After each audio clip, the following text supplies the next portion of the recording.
Hi, I'm Joe, and this video is a follow-up video on the video I made. This is a follow-up video about the solar power backup system I made a couple of months ago. Actually, it's 3 months ago. And at the end of the video, I didn't really tell you how it performed, really, and what I could do with it, because, well, I didn't know. I wanted to produce real-world data and be able to present that to you. But now, after 3 months of pretty much winter time here in a northern latitude, I have that data, and I'm going to give it to you straight. So if you're curious how this stuff performs, if you're here to find out, hey, can I do this? Is it practical for me to do at home? This is the video for you. If you want to know about how I put together the setup, go ahead and watch that. I'll try and put that on the screen somewhere. Now, because I like to move through these videos chronologically before I get to all the data points, I wanted to start with just updating you on the modifications that I made after I made that video, because almost immediately I found things that I wanted to improve. I got caught up in the excitement of it and put in a few more panels. So let me start with that. If you aren't interested in that part of the process, you just want the numbers, skip to the timestamp I'm going to put somewhere on the screen. Yeah, right there. So as I said in my previous video, I was able to interface the system with my Home Assistant home automation setup. It uses a Raspberry Pi. It's been a very nice upgrade because right in my Home Assistant I get all of my graphs and data logging that shows me how much power it's taken in and the battery level and stuff like that. It's helped me keep an eye on it. The first thing I needed to improve, though, was keeping track of how much juice was in the battery. So I put together my own shunt. Now, they make actual full-on shunt units for this. Victron has their smart shunt, and then Balmar also has a shunt. It's meant for boats, and I really like the Balmar unit. If you don't necessarily need digital connectivity to a bigger system, I wanted to build my own because I'm an electronics guy. I really like making the circuitry. The first design I had, though, was really subject to temperature drift. Any small change in temperature would make the readings change wildly, and I couldn't keep it calibrated. So instead of taking the data from the shunt and piping it straight into the A to D converter in the Arduino that I had, I instead built an amplifier using the Texas Instruments TL071, which is one of my favorite amplifiers. I kind of use it as a general purpose amplifier, though that's not really what it's meant for, but trust me, it works for almost everything. Now I could actually keep track of how many amp hours went in and out of the battery. And using voltage and amp hours and time and other things like that, I made some fairly elaborate code to extrapolate lots of data from this. I also had built into this system what I called a dump load. When the battery got full and the solar was still pumping out juice, well, it would turn on extra circuits. Now here in the wintertime, where I live, the winters are very cold and very brutal. I was able to make it run things like heating coils around my pipes and stuff like that to help keep them warm, keep the water warm inside them so it doesn't freeze. And other things that, only need to run once a day for a while to actually do their job, and I can run those for free. The other change that I made, and this was pretty much immediately after I published my video, was I doubled the size of my array. Well, nearly doubled. I got another 4-pack of eco-worthy solar panels. I removed the one Renogy panel that didn't match and put on the other 4. Now these are arranged in a series parallel fashion, 4 panels in series and 2 sets of 4 in parallel. Now I had an array of 8 100-watt panels. But no, I've never seen a peak of 800 watts. I've seen peaks of maybe 600 watts. Now part of that is my latitude and the fact that it's wintertime. I'm at about latitude of 45 degrees. And the sun's got a long ways to go through the atmosphere to get to me. But I did notice a performance difference when putting the Renogy panel side by side with the eco-worthy panel. The Renogy panel did produce more power under the exact same conditions.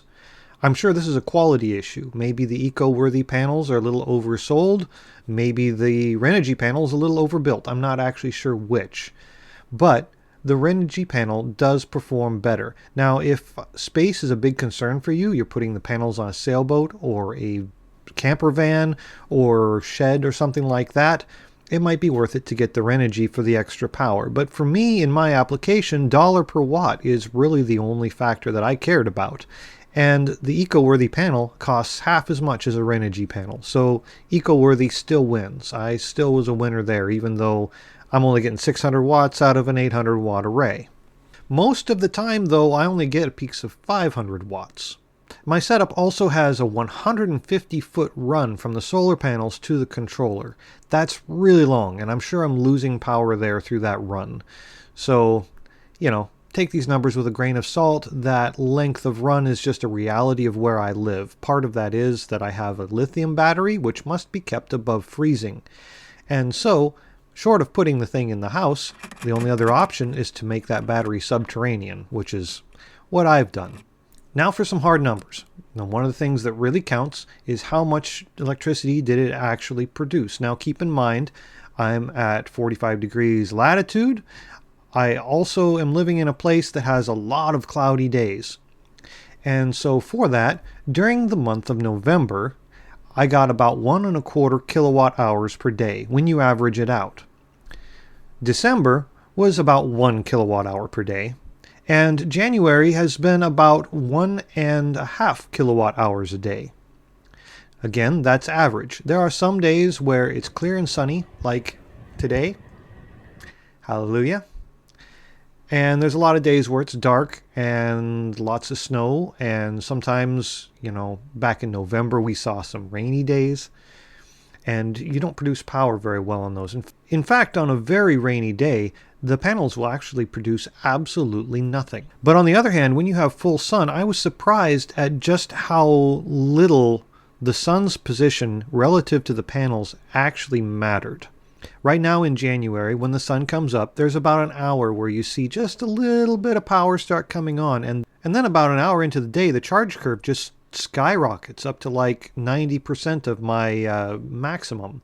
You'll be seeing 450, 500 watts sometimes an hour after sunrise. And then it kind of arcs over the peak of the day, and then about an hour before sunset, that's when the power drops off just as sharply. I was actually impressed by this. I was more under the impression that the solar panels were more sensitive to their direction relative to the sun. Turns out, not so much, at least not with these panels, which is a great benefit, because I would rather have more hours of power than more power at peak.